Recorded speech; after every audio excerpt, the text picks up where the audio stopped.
Welcome, everyone, to the Triple Double NBA show. I am your host, John Ryan, and I'm pleased to be joined with one of the best handicappers I know in the NBA and the college hardwood circuits in Ronald, better known as UCapper on YouTube. So if you're not following him, make sure that you are.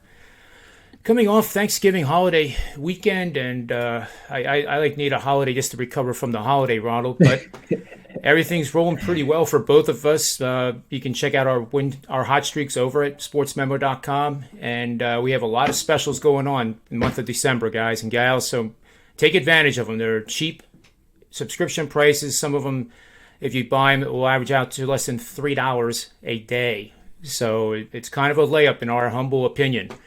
So we're here to talk NBA, Ronald. We're going to start it off right now with the Houston Rockets, who are kind of hot right now. No pun intended. Houston Rockets, but that was dumb. But anyway, Houston is the home team. Seeing about 54% of the betting being on them right now. 2.5-point favorite. Opened total 214.5. The total has risen to 215.5. Record for Houston 3-16, but OKC 6-13. Houston has covered the spread despite losing in these games. I'm just wondering where you're going to take us here for a betting opportunity, Ronald. Yeah. So for me, I'm looking at the total on this one. Both teams have been pretty bad this offensively this season. The Thunder are 28th in the league in offensive rating, and the Rockets are dead last. But the Rockets, like you said, are kind of hot right now. They're kind of coming off two big wins where they put up big offensive numbers. They played the Bulls. They put up 118, and then recently they were in an overtime game with the Hornets where they put up 146, and they won that game too. Who knew all they had to do was remove Daniel Theis from the starting lineup and the rotation as a whole to get their offense flowing. I believe Jalen Green might be out today for the Rockets, but I think at this point he's been a great name to follow with the Rockets, but I think overall I'm not too sure it affects the numbers too much, just because of the players that are coming off of the bench and able to put up offensive numbers the way he does. They definitely don't play the way he does, but as far as the numbers are affected, it's definitely something that the bench can muster up and put together.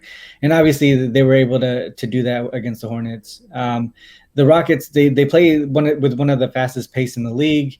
They're also in the bottom third in the league when it comes to defensive rating, and they turn the ball over at one of the highest rates in the league as well. So even if the Thunder don't shoot well, they will get a ton of opportunities to score.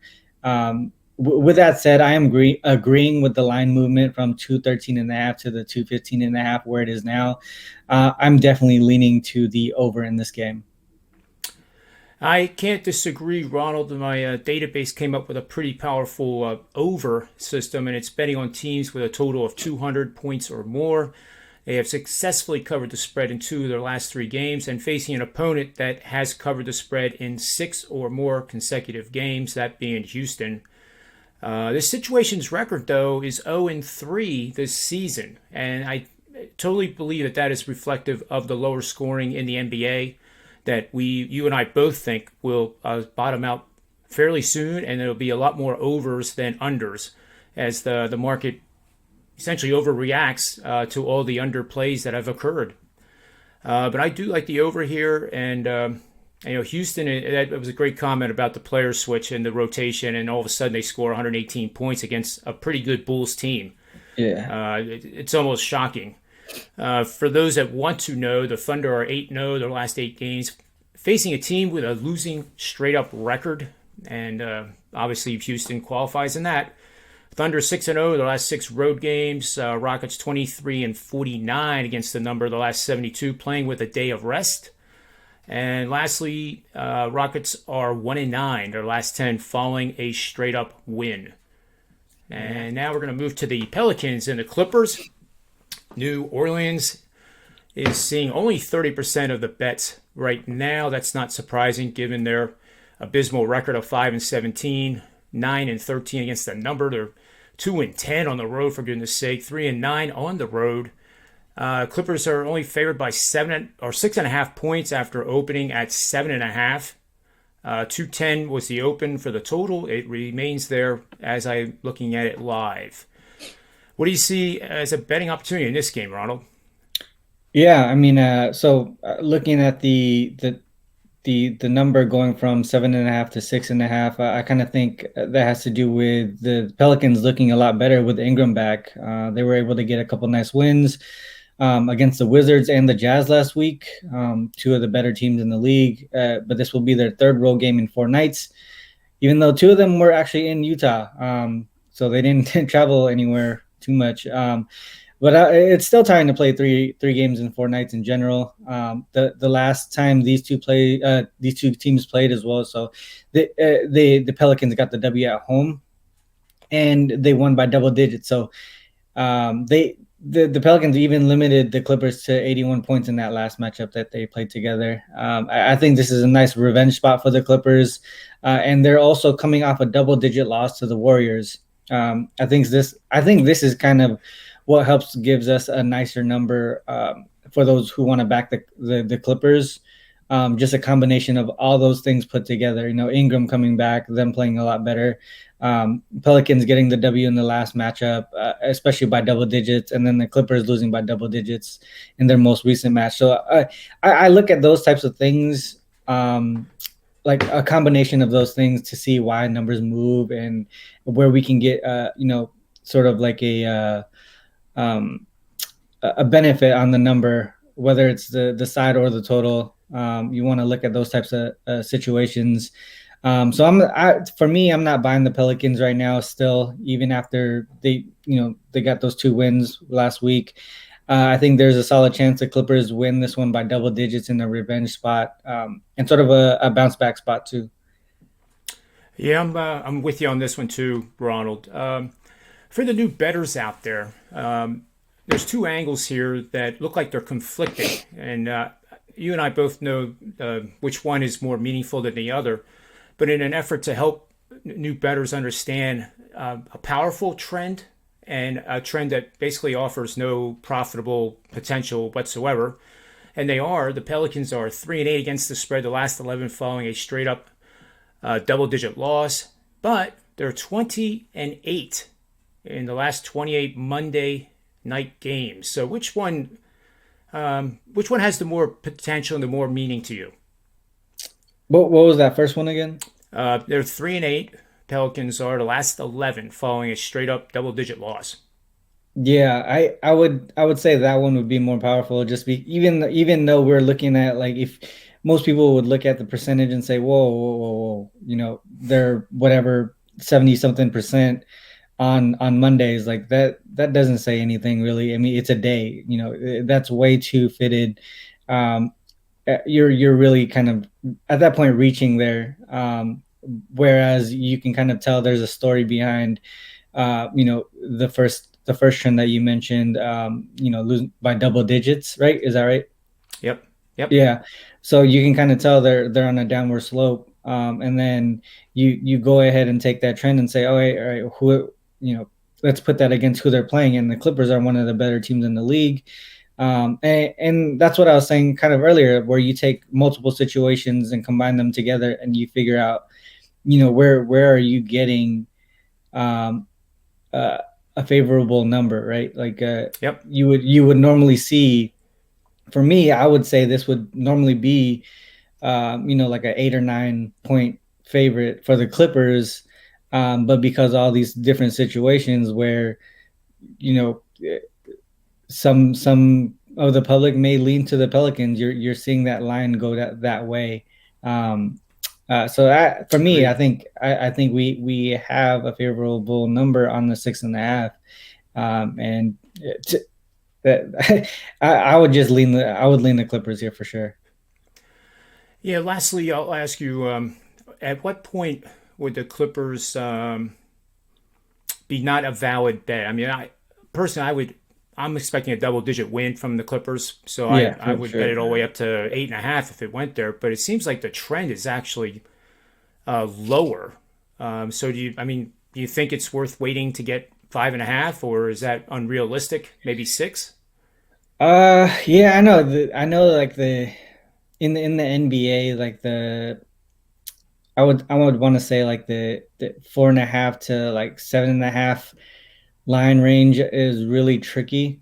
Just because at the end of the game when they have fouls and things like that, like normally in that last minute, it's a really a key moment in the game where you got to figure out whether you're gonna let the opposing team who's winning by like 3 or 4 points kind of run the clock. You just play defense, or you foul and try to get the ball back so you can kind of score. Hope the team misses the free throws and you score. That's the sort of range where it's really tricky, and that's where you got to be careful. But in this situation here, where I believe, like you said, they're going to win by Yep. double digits, I just feel like to me, it really doesn't matter at this point. I agree with the 8.5 being probably the highest I would go with the Clippers, but yeah, I'm not too sure how much this number is going to go down. I think at some point it may come back to the 7 point range. I agree. I think if you get a 6 out there from, that's a gift, an absolute Yeah, gift at 6. yeah. Um, so let's move on to the third and final matchup here, Ronald. It's Utah Jazz hosting the Portland Trailblazers. These two teams are running 1-2 in their division, with the Jazz leading the way. 63% of the money is on the Jazz at a price of -7.5 home favorite. Total is a somewhat lofty 223, and it hasn't moved since the opening. The Trailblazers are 1-11 against the spread. The last 12 road games, 0-7. The last 7 games installed as an underdog. The over is 10-1 in Trailblazers' last 11 games, playing with 2 days of rest. Mhm. What do you think the betting opportunity is for this one? Yeah, I mean, for me, it's going to be on the total on this game.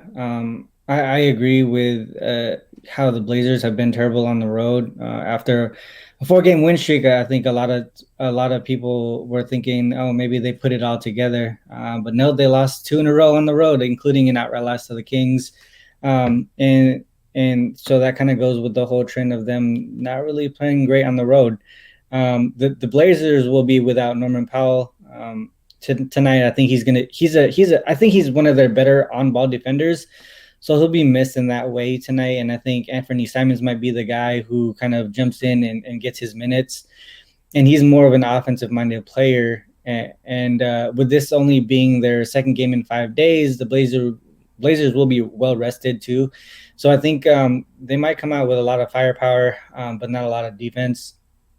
In the Yep. Jazz, they might be without Royce O'Neal, and he is also one of the I feel like he's one of the better on ball defenders in the league too. I think the other night he had like 3 blocks and 2 steals or something like that. So I think he's one of the more underrated defenders in the league just because he plays with Gobert, right? Like everyone knows how great of a defender Gobert is, but they kind of overlook O'Neal in that aspect.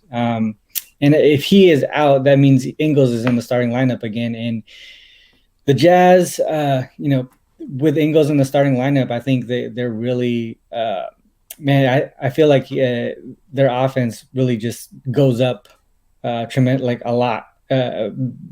Between O'Neal and Ingles, Mm-hmm. Ingles is definitely an offensive-minded player. They just played the Pelicans in back-to-back games, and the Jazz scored 97 points in the first game, and that was with O'Neal in the starting lineup. And then in the second game, they scored 127, and that was with Ingles in the lineup, and O'Neal was out that game. So if O'Neal is out for sure, I could definitely lean to the over here, even with the high total. I think both teams will be replacing defense with offense, basically, but I don't think that these guys missing will affect the side. So for me, I think we're getting a pretty. I know 223 is high, a total, especially this season when we're seeing a lot of unders. But just in this matchup specifically, because we're seeing a lot of rest between the two teams, um, and they're replacing the defense with offense, like I mentioned. I'm going with the over here. Yeah, I'm with you on that too. And I think Nacer Little will be Powell's replacement. And Oh, is he in the starting lineup? Okay. I think, but yeah, it's not going to matter because nobody on the bench or on that roster plays defense as well as Powell does, and that's a great point because it's going to increase the pace of play, I think, for both teams, and that's why the total is where it's at in the first place. Mm-hmm. The market's kind of telling you now that 223 is a pretty lofty total for this type of season that we're seeing, and compared to last year, you really can't compare it to last year.